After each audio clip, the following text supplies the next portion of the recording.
नमस्कार दोस्तों, आइए जानते हैं श्रीमद् भागवत गीता के द्वितीय स्कंद का पहला अध्याय ध्यान विधि और भगवान के विराट स्वरूप का वर्णन। श्री सुखदेव जी ने कहा, परीक्षित, तुम्हारा लोकहित के लिए किया हुआ यह प्रश्न बहुत ही उत्तम है। मनुष्य के लिए जितनी ही बातें सुनने, स्मरण करने या कीर्तन करने की है, उन सब में यह श्रेष्ठ है। आत्मज्ञानी महापुरुष ऐसे प्रश्न का बड़ा आदर करते हैं। राजेंद्र, जो गृहस्थ घर के काम धंधों में उलझे हुए हैं, अपने स्वरूपों को नहीं जानते, उनके लिए हजारों बातें कहने, सुनने एवं सोचने करने की रहती है। उनकी सारी उम्र यूं ही बीत जाती है। उनकी रात नींद या स्त्री प्रसंग से कटती है और दिन धन की हाय हाय या कुटुंबियों के भरण पोषण में समाप्त हो जाती है। संसार में जिन्हें अपना सत्यंत घनिष्ठ संबंधी कहा जाता है, वे शरीर, पुत्र, स्त्री आदि कुछ नहीं है, असत है। परंतु जीव उनके मोह में ऐसा पागल सा हो जाता है कि रात दिन उनकी मृत्यु का ग्रास होते देखकर भी चेतता नहीं है। इसलिए परीक्षित, जो अभय पद को प्राप्त करना चाहता है, उसे तो सर्वथामा सर्वशक्तिमान भगवान श्री कृष्ण की ही लीलाओं का श्रवण, कीर्तन और स्मरण करना चाहिए। मनुष्य जन्म का यही इतना ही लाभ है कि चाहे जैसे हो, ज्ञान से, भक्ति से अथवा अपने धर्म की निष्ठा से जीवन को ऐसा बना लिया जाए कि मृत्यु के समय भगवान की स्मृति अवश्य बनी रहे। परीक्षित, जो निर्गुण स्वरूप में स्थित हैं, वे विधि निषेध की मर्यादा को लांघ चुके हैं। वे बड़े बड़े ऋषि मुनि भी प्रायः भगवान के अनंत कल्याण में गणों के वर्णन में रमे रहते हैं। द्वापर के अंत में इस भगवत रूप अथवा वेद तुल्य श्रीमद् भागवत नाम के महापुराण का अपने पिता श्री कृष्ण द्वैपायन से मैंने अध्ययन किया था। राजेश, मेरी निर्गुण स्वरूप परमात्मा के में पूर्ण निष्ठा है, फिर भी भगवान श्री कृष्ण की मधुर लीलाओं ने भला मेरे हृदय को अपनी ओर आकर्षित कर लिया। यही कारण है कि मैंने इस पुराण का अध्ययन किया। तुम भगवान के परम भक्त हो, इसलिए तुम्हें मैं इसे सुनाऊंगा।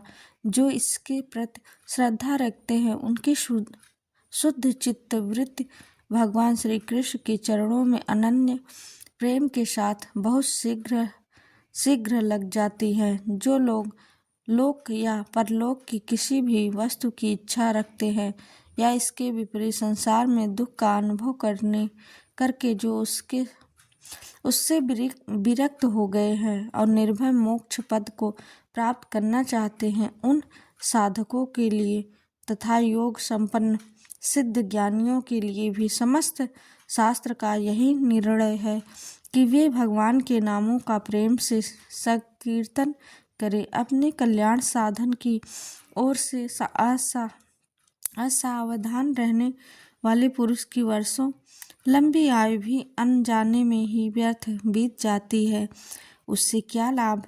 सावधानी से ज्ञानपूर्वक बिताई हुई घड़ी 2 घड़ी भी श्रेष्ठ है, क्योंकि उसके द्वारा अपने कल्याण की चेष्टा तो की जा सकती है। राजर्षि खट्वांग अपनी आयु की समाप्ति का समय जानकर तो 2 घड़ी में ही सब कुछ त्याग कर भगवान के अभय पद को प्राप्त हो गए।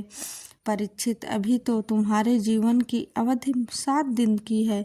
इस बीच में ही तुम अपने परम कल्याण के लिए जो कुछ करना चाहिए सब कर लो। मृत्यु का समय आने पर मनुष्य घबराए नहीं, उसे चाहिए कि वह वैराग्य के शस्त्र से शरीर और उससे संबंध रखने वाले के प्रति ममता को काट डाले। धैर्य के साथ घर से निकलकर पवित्र तीर्थ के जल में स्नान करें और पवित्र तथा एकांत स्थान में विधिपूर्वक आसन लगाकर बैठ जाएं। तत्पश्चात परम पवित्र आऊम आऊम इन 3 मात्राओं से युक्त प्रणव का मन ही मन जाप करें।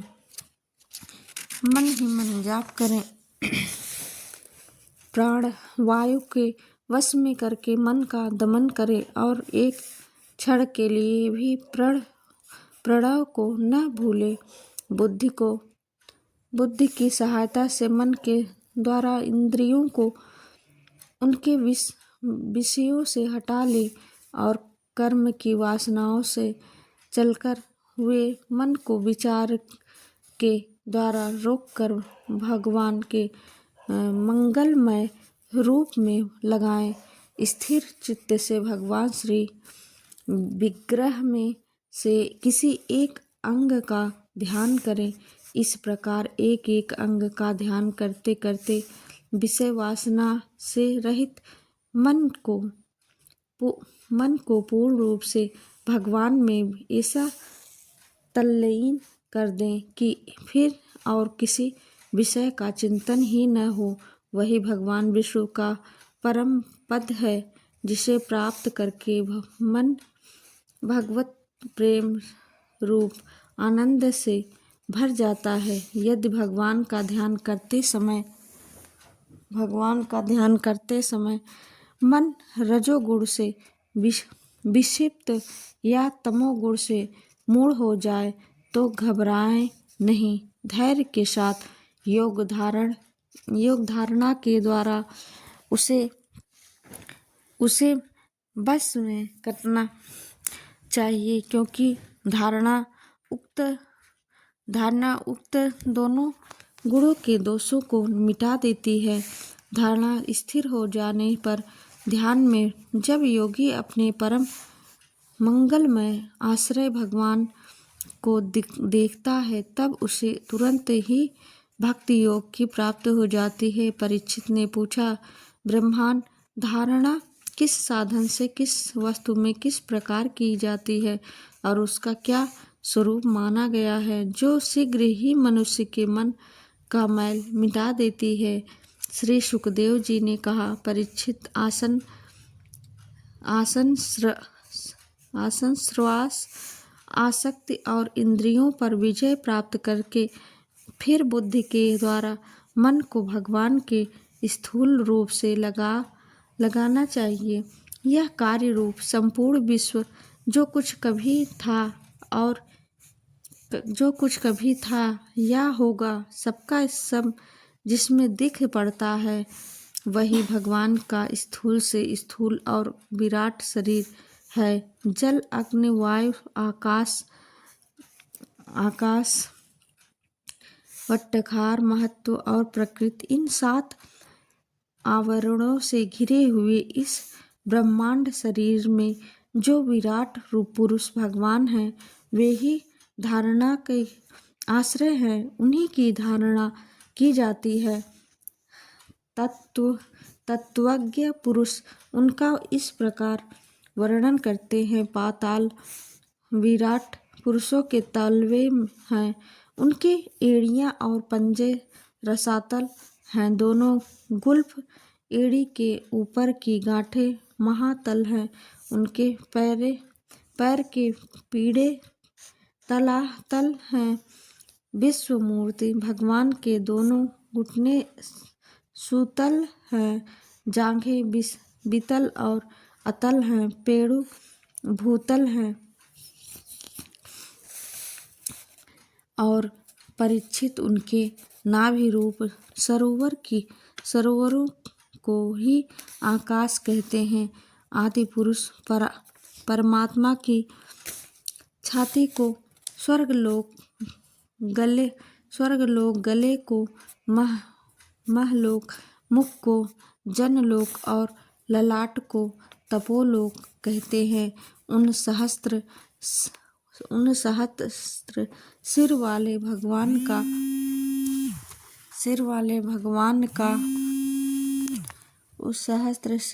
भगवान का मस्तक समूह ही सत्यलोक है। इंद्रादि देवता उनकी भुजाएं हैं। दिशाएं कान और शब्द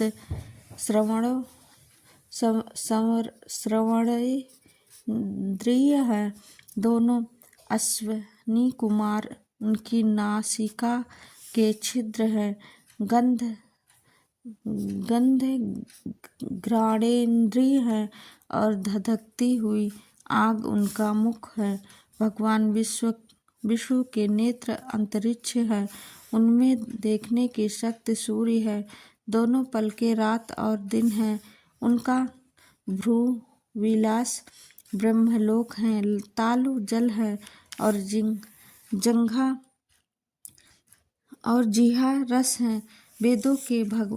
वेदों को भगवान का ब्रह्मारंध कहते हैं और यम को दाढ़ें। सब प्रकार के स्नेहदात और उनकी जगन मोहिनी माया को भी उनकी मुस्कान कहते हैं। यह अनंत सृष्टि उनकी माया का कटाक्ष विक्षेप है।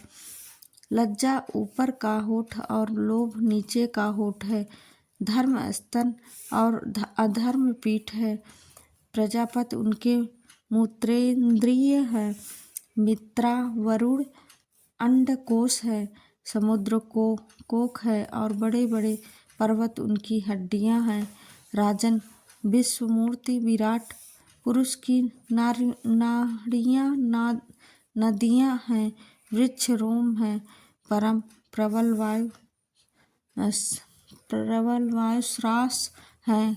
काल उनकी चाल है और गुणों का चक्कर चलाते रहना ही उनका कर्म है। परीक्षित बादलों को उनके केश मानते हैं। संध्या उनकी अनंत का वस्त्र है। महात्माओं ने अव्यक्त मूल प्रकृति को ही उनका हृदय बतलाया है और सब विकारों का खजाना उनका मन चंद्रमा कहा गया है। महत्व को सर्वात्मा भगवान का चित्त कहते हैं और रुद्र उनके अहंकार कहे गए हैं।